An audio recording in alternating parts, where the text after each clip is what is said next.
नमस्कार दोस्तों, राधे राधे, जय श्री कृष्णा। कैसे हो आप सभी? कुशल मंगल होंगे। देखिए, आज हम मैथमेटिक्स में एक नया टॉपिक अनुपात समानुपात रेशियो प्रोपोर्शन जिसको हम प्रारंभ करने जा रहे हैं। और आज अनुपात समानुपात की पहली क्लास होगी जिसको सभी बच्चों को ध्यान से देखना है। वीडियो को बिल्कुल आपको स्किप नहीं करना है। यदि आप स्किप करके देखेंगे वीडियो को, आपको कुछ ही समझ में नहीं आएगा। इसलिए आपको वीडियो को लगातार देखते रहना है और सभी मित्रों तक, अपने सभी दोस्तों के लिए इस क्लास को एक बार शेयर कर दीजिए। चलिए, टॉपिक हमारा अनुपात समानुपात रेशियो प्रोपोर्शन। सबसे पहले अपन चर्चा करेंगे कि अनुपात क्या होता है। अनुपात क्या होता है? तो बच्चों, अनुपात का मतलब होता है दो वस्तुओं या दो व्यक्तियों या दो स्थानों के नहीं, दो एलिमेंट्स के बीच, दो पदार्थों के बीच, तत्वों के बीच किसी बात को लेकर के तुलना की जाए।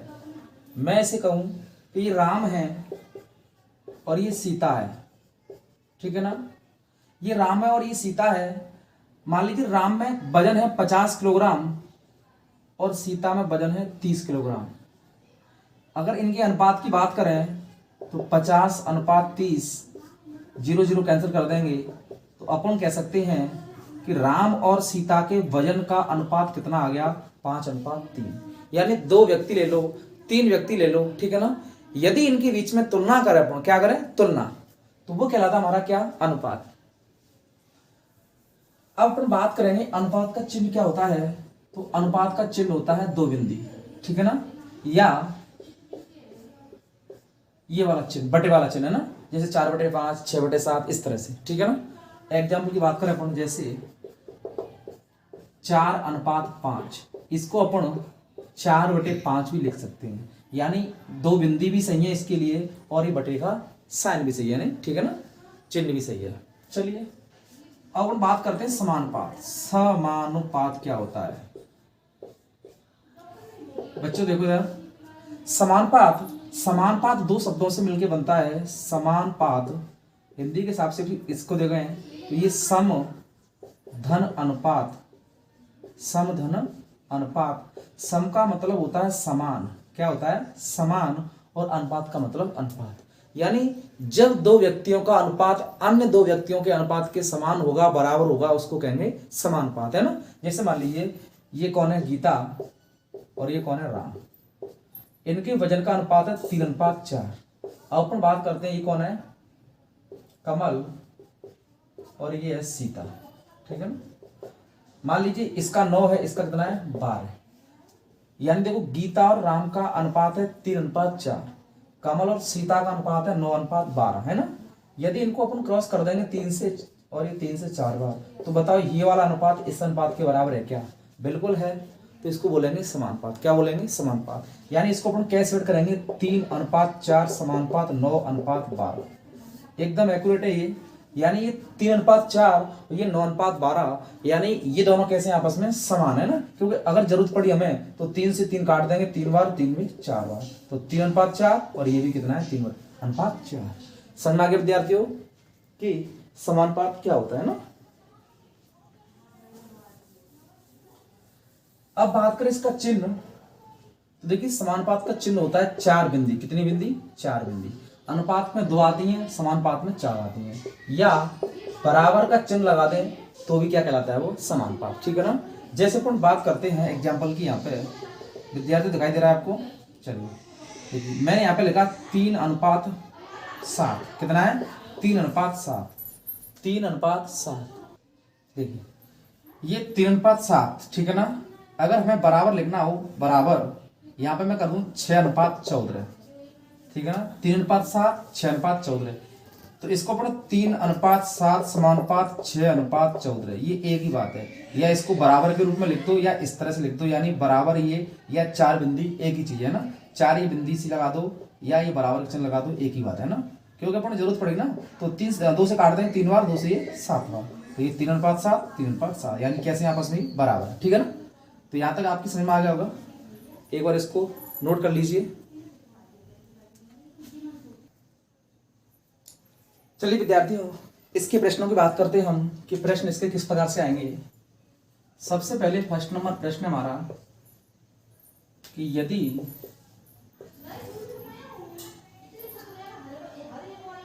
10, 12 तथा 50, 10, 12 तथा 50 का चतुर्थानुपात ज्ञात करो।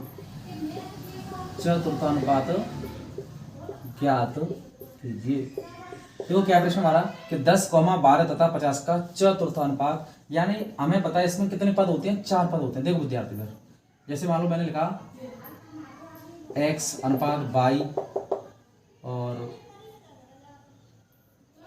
z अनुपात t, ठीक है ना, ये वाला अनुपात, ये वाला अनुपात, यानी 1 पद, 2 पद, 3 पद, 4 पद, ठीक है ना। तो इसमें 3 दिए हुए, 1 2 3, 1 2 3, कौन सा पूछा है, चौथा वाला, ये वाला है ना। ये प्रथम पद होता है सॉरी, ये द्वितीय पद होता है, ये तृतीय पद होता है, ये कौन सा होता है, चतुर्थ पद। यानी हमें कौन सा याद करना है, चौथा वाला पद याद करना है, चौथा वाला पद, ठीक है ना विद्यार्थी।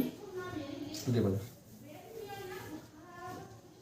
10 अनुपात 12 समानुपात 50 और चौथा, देखो चतुर्थानुपात ज्ञात करना है हमें, चौथे को क्या मान लेंगे, x, है ना। तो एक नियम होता है, यानी मध्य पदों का गुणनफल बराबर बाह्य पदों का गुणनफल, है ना। इनको बोलेंगे दोनों को मध्य पद यानी अंत्य पद, और इनको बोलते हैं बाह्य पद, है ना, बाह्य पद। तो क्या नियम होता है, नियम होता है कि बाह्य पदों का गुणनफल, बाह्य पदों का गुणनफल बराबर मध्य पदों का गुणनफल, ठीक है ना। तो चलिए बाह्य पद कौन कौन से, तो 10 into x, 10 into x is equal to, है ना, और मध्य पद कौन से, 12 इंटू 50। तो विद्यार्थियों 10 से कट गई कितनी बार, 5 बार, और x बराबर 12 पढ़िए 7, कितना आ गया, 7। तो ये अपना आंसर आ गया, है ना। यानी x की वैल्यू क्या आ गई, यानी x की वैल्यू आ गई हमारी 60। तो अपन कह सकते हैं कि चतुर्थानुपात हमारा आ गया कितना, 60। एक बार इसको लिख लीजिए।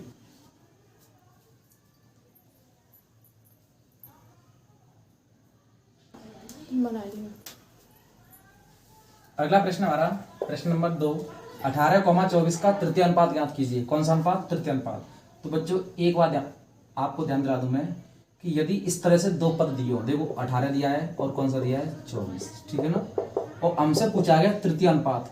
तो विद्यार्थी ध्यान रखना इस चीज का कि चाहे तृतीय अनुपात पूछे, चाहे कौन सा पूछे, चतुर्थ अनुपात, यदि 2 दे रखे तो है ना, तो हमेशा हम चौथे को x मानेंगे। किसको मानेंगे, चौथे को x। तो यहाँ पे क्या आएगा, फिर यहाँ पे इसी की क्या हो जाएगी, पुनरावृत्ति हो जाएगी, यानी 24 आएगा, ठीक है ना। तो अब तो कर दीजिए, इसका इससे गुणा कर देंगे, 18 multiply x equal to 24 into 24, है ना। तो x की वैल्यू ज्ञात करना होगा हमें, 24 मल्टीप्लाई 24 अपॉन 18।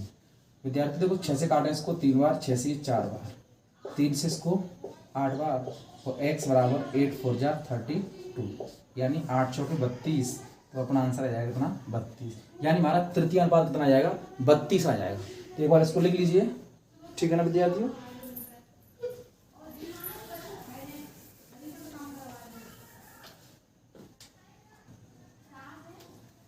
अगला प्रश्न की बात करते हैं, प्रश्न नंबर 3, 16,40 का तृतीय अनुपात ज्ञात कीजिए। तृतीय अनुपात ज्ञात कीजिए। देखो इसको सॉल्व करेंगे बोलो कि 16:40 समानुपात 40 अनुपात x, क्योंकि तृतीय अनुपात पूछे चाहे पूछे हमसे चौथा अनुपात, चौथे को x मानेंगे, इसका इससे गुणा कर दो, इसका इससे कर देंगे ना।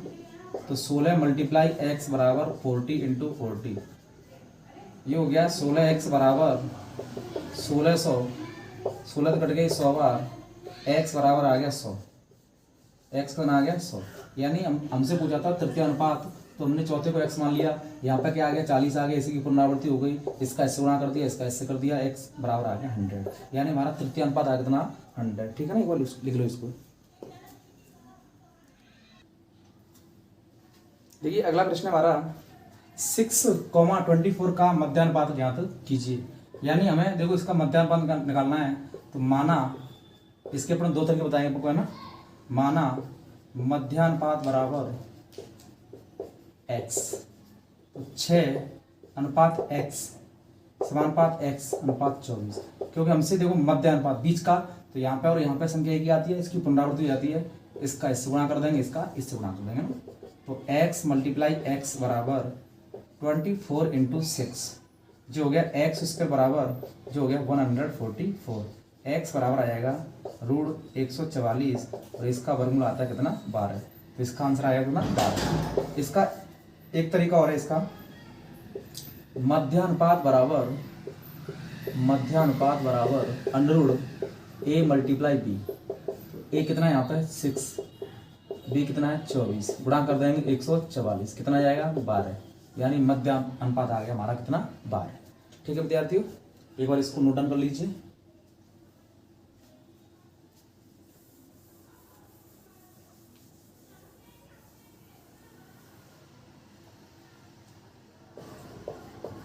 अगले प्रश्न की बात करते हैं हम। अगला प्रश्न हमारा 25 तथा 64 का मध्यानुपात ज्ञात करो। किस किस का? 25 तथा 64 का। तो मध्यानुपात का सूत्र क्या होता है? मध्यानुपात बराबर √25 इंटू 64। विद्यार्थी 25 का वर्गमूल 5 आता है, 64 का आता है 8। कितना हो गया 8 पंजे 40। कितना आ गया 8 पंजे 40। ठीक है ना, एक बार इसको लिख लीजिए।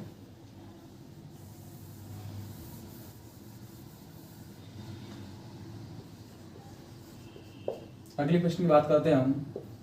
2:5 का व्युत्क्रमानुपात ज्ञात कीजिए। व्युत्क्रमण ज्ञात करो। देखो व्युत्क्रम का मतलब होता है उल्टा। व्युत्क्रम का मतलब होता है उल्टा, है ना। उल्टा अनुपात ज्ञात करना है। तो विद्यार्थी एक बात याद रखना, 2 का उल्टा क्या होता है 1/2। 5 का उल्टा क्या होता है 1/5। इनका क्या ले लेंगे एलसीएम। कितना आ जाएगा 10। 2 का बार 10 में 5 बार, 5 का इसमें 2 बार।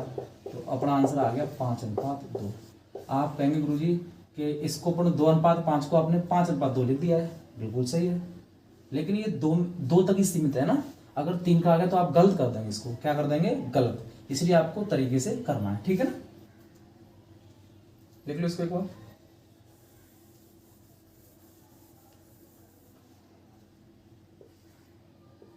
अगला प्रश्न हमारा 3:5:7 का व्युत्क्रमानुपात ज्ञात कीजिए। क्या है प्रश्न हमारा? 3:5:7 का व्युत्क्रमानुपात ज्ञात कीजिए। देखो 3 का उल्टा क्या होता है 1/3, 5 का उल्टा 1/5, 7 का उल्टा 1/7। इनका हमें क्या लेना होगा एलसीएम। तो इधर ले लेंगे एलसीएम 3, 5 और 7, है ना। देखो 3 का डिवाइड करेंगे एक बार, 5 का, ठीक है। 5 का करेंगे 1, 1, 7। 7 का करेंगे 1, 1, 5 7 35, 35 दिया 105। कितना आ गया एलसीएम इसका 105, है ना। 105 यहाँ पे लिख लीजिए। विद्यार्थी 3 का इसमें डिवाइड करेंगे ना तो 35 बार जाएगा। 5 का इसमें करेंगे 21 बार, 7 का इसमें करेंगे 15 बार, है ना। तो अपना रेशियो आ गया 35:21:15। कितना आ गया 35:21:15। ठीक है विद्यार्थियों, एक बार इसको आप नोट कर लीजिए। और इसका सेकंड तरीका क्या है देखो इधर, उसको अपना इधर लिखेंगे सेकंड तरीका।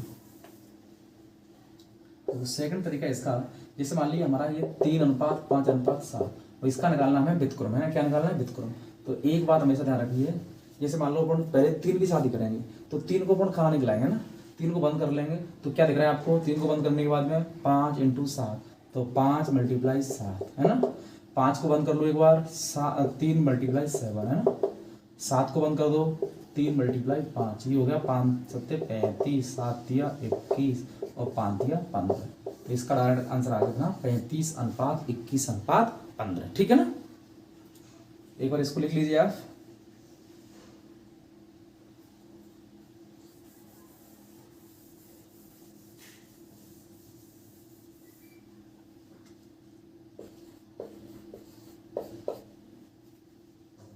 अगला प्रश्न हमारा 4:8:11 का व्युत्क्रमानुपात ज्ञात करो। व्युत्क्रमानुपात ज्ञात कीजिए। देखिए इसको, इस प्रश्न को अपन कैसे सॉल्व करेंगे कि 4:8:11 है, 4:8:11 इसका निकालना है क्या, व्युत्क्रमानुपात। व्युत्क्रमानुपात है ना।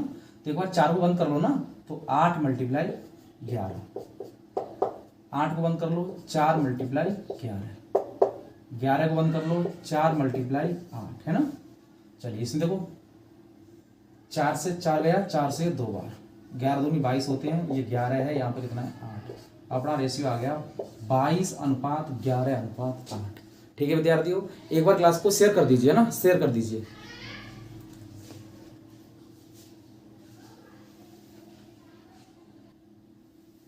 देखिए अगले प्रश्न की बात करते हैं विद्यार्थियों।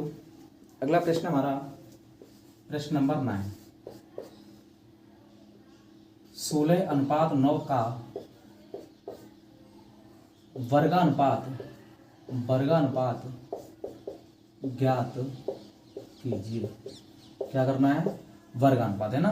देखो एक बार इस शब्द को अच्छे से देखना, ये शब्द कैसे बना है, वर्ग धन अनुपात। क्या बना है, वर्ग धन अनुपात है ना, यानी वर्ग का अनुपात ज्ञात करना है।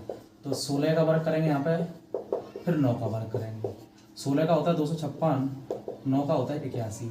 तो अपना राइट आंसर आएगा 256:81। कई विद्यार्थी इसको डायरेक्ट क्या कर देते हैं, 16:9 का वर्ग पूछा है तो 4-3 कर देते हैं। ये कैसा विद्यार्थी हो, गलत। क्यों, क्योंकि ये वर्गमूल अनुपात है। क्या है ये वर्गमूल अनुपात है। वो हमको निकालना था क्या, वर्ग, यानी वर्ग करना था इनका। 16 का 256 होता है, 9 का कितना होता है 81। ठीक है विद्यार्थियों, एक बार इसको नोट डाउन कर लीजिए। देखिए अगले प्रश्न की बात करते हैं हम। अगला प्रश्न हमारा 10 नंबर प्रश्न हमारा 25:36 का वर्गमूलानुपात ज्ञात करो। क्या करो, वर्गमूलानुपात। तो 25 का वर्गमूल लेंगे यहाँ पर और 36 का वर्गमूल लेंगे। 25 का आता है 5, 36 का आता है 6। तो ये आ गया अपना आंसर है ना। कितना आ गया, 5:6। और अगले प्रश्न की बात करते हैं यहाँ पे हम 7:35 का वर्गानुपात ज्ञात करो। वर्गानुपात ज्ञात कीजिए। किस किस का निकालना है, 7:35 का। तो विद्यार्थी देखो 7 का अपन कैसे करेंगे, 7 का वर्ग कर देंगे यहाँ पे और 35 का वर्ग कर देंगे ना। तो देखो 7 को लिखेंगे 7 × 7, 35 को लिखेंगे 35 × 35। या अपन पहले कैंसिल कर सकते थे इसको ना। तो 7 से एक बार, 7 से 5 बार, 7 से एक बार और 7 से 5 बार। तो 1 का 1 से कर देंगे 1 और 5 25, 5 25। ठीक है ना। तो अपना आंसर आ गया 1:25। ठीक है ना विद्यार्थियों, एक बार इसको नोट डाउन कर लीजिए। देखिए विद्यार्थियों अगले प्रश्न की चर्चा करते हैं हम। प्रश्न हमारा प्रश्न नंबर 11 कि यदि 0.75 रेशियो x समानुपात प्रोपोर्शन 5:8 हो तो x की वैल्यू ज्ञात करो। यानी 0.75 अनुपात x समानुपात 5:8। ठीक है ना। तो देखो क्या करते हैं, इसका इससे गुणा करते हैं, इसका इससे गुणा करते हैं। क्या करें इसको, देखो सॉल्व के रूप में x × 5 बराबर 0.75 × x। x का x 8 है ना, x का मान ज्ञात करेंगे 5 के साथ डिवाइड कर देंगे ना। 0.75 × 8/5 है ना। चलिए इसका ऐसे गुणा करते हैं, इसका गुणा करें इसमें देखो 8 × 40, 8 × 40 आंसर के साथ 7 कितना आ गया। ठीक है ना। यहाँ पर लगा देंगे पॉइंट, क्या लगा देंगे पॉइंट बटे 5। ये आ गया 6/5। यानी इसका इसमें डिवाइड करेंगे 5 एकम 5 कितना बचा 1, 5 दूनी 10। यानी अपना आ जाएगा 1.2। कितना आ जाएगा 1.2। ठीक है विद्यार्थियों, क्या किया हमने, इसका इससे गुणा किया x × 5, इसका इससे गुणा किया 0.75 × 8 है ना। यहाँ से x की वैल्यू ज्ञात करेंगे, इसको नीचे भेज देंगे। ठीक है ना। इसका इससे गुणा करेंगे कितना आएगा, ये 6 आएगा। 6 यानी 600 आएगा। लेकिन एक अंक को दो अंक बाद इसमें लगा देंगे पॉइंट, तो 6/5 यानी 6 में 5 का देंगे भाग, 1.2 आ जाएगा। अगला प्रश्न हमारा प्रश्न नंबर 12 कितना है 12 यानी 12 नंबर क्वेश्चन है। तो इसको अपन सॉल्व करेंगे, यानी 676 और 784 का निकालेंगे क्या, वर्गमूलानुपात। वर्गमूलानुपात यानी इसका आता है 26 और इसका कितना आता है 784। किसका होता है, जो होता है विद्यार्थियों 28 का। कितना होता है 28 का ना। तो 2 से कट रहा है, 2 से 13 बार, 2 से ये 14 बार, तो आपका आंसर आ गया 13:14। कितना आ गया 13:14। ठीक है विद्यार्थियों, तो इस क्लास को आप अपने सभी दोस्तों के लिए शेयर कर दीजिए और हमारे चैनल को जिन्होंने अभी सब्सक्राइब नहीं किया है वो हमारे चैनल को सब्सक्राइब करेंगे और वीडियो को लाइक करेंगे, शेयर करेंगे, कमेंट करेंगे। धन्यवाद।